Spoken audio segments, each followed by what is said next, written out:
Welcome to another tutorial from tutorvid.com.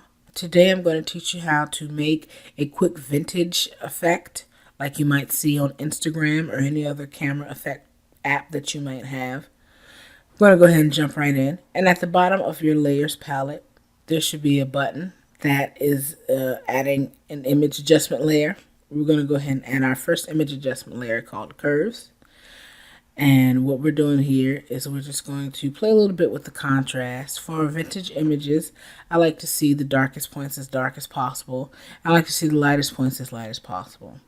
So play around with your curves by adding anchor points and just messing around with the curves, seeing what it is that you like. The reason that we're using the image adjustment layer is because we don't want it to be destructive. Once we finish everything, we might come back later and make changes. Now I like it like this, but I want it to be a little more exposed, so I'm going to add another image adjustment layer for exposure. And all I'm going to do to this layer is just increase the exposure so that my lighter points are extremely light and they're bright and they're kind of overexposed, and it's going to add a little bit of a dramatic effect. For our last image adjustment layer, we're going to play with the hue and the saturation, really just the saturation. As you can see, saturation, if we move it all the way up or move it all the way down, it changes drastically with the saturation of the color. I like it to be low saturation, and we'll do with this at this point. Okay, so the next thing we want to do is we want to add a new layer.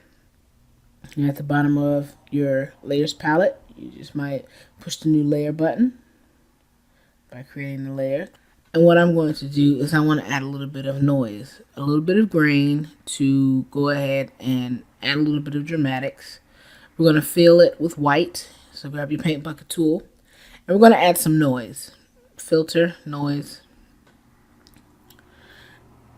And it doesn't need to be a lot of noise. Uniform or Gaussian.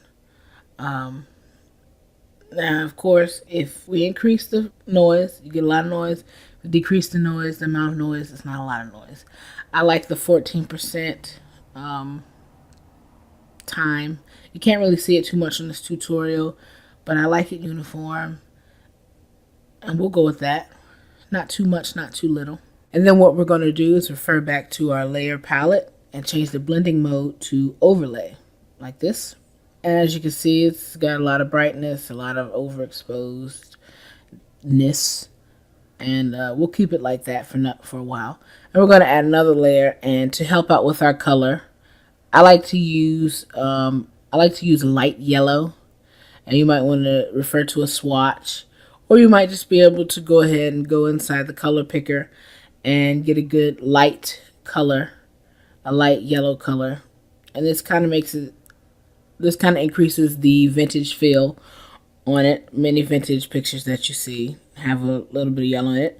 So fill your layer with yellow, and what we're going to do is we're going to make that overlay as well for the blending mode. Now right now you can't see a lot. Everything is not as visible as you want it to be. So what we're going to do is we're going to go ahead and we're going to change the opacity of most of our levels. Now I'm going to hide a yellow layer. And I'm going to play around with the opacity of our grain layer, or the layer with the noise on it. And just slide it up and down to something that you like. I'm going to go ahead with 31%. And then with this yellow layer, we will do the same, mess around with our opacity, like so. I think that's about good. Of course, refer back to your image to make sure it's like you like it.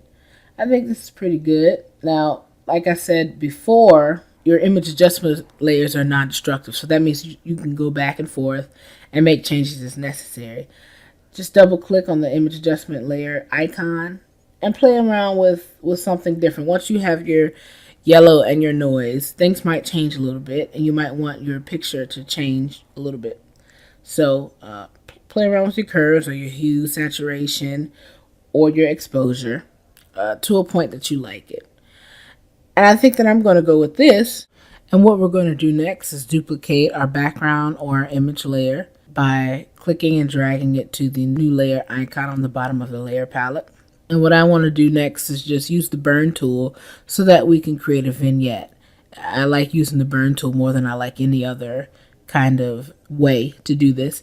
So we're going to use the burn tool, and make sure you have a big enough brush to start off with. I like to use bigger brushes first, so adjust your brush size so it's bigger, so that you can go ahead and use your highlight range. Make sure your exposure is about in the 50% range. And again, we're going to go ahead and start with the highlights. So we're going to dim the lighter colors first, and just try to go ahead and go around the sides. It doesn't have to be perfect.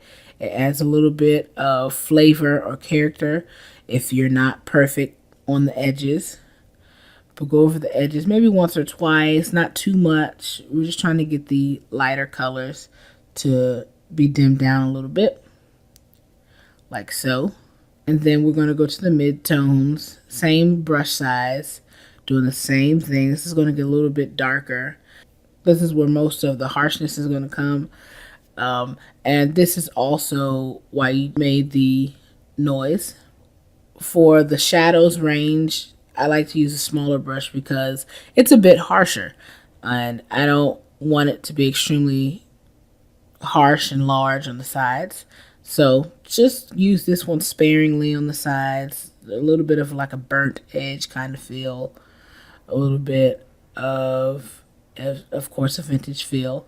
And while you're doing this, your noise, your grain is going to come through a little bit and help add that dramatic vintage effect. And as you can see, this is pretty much our finished product. Feel free to play around with everything, but here's your vintage effect.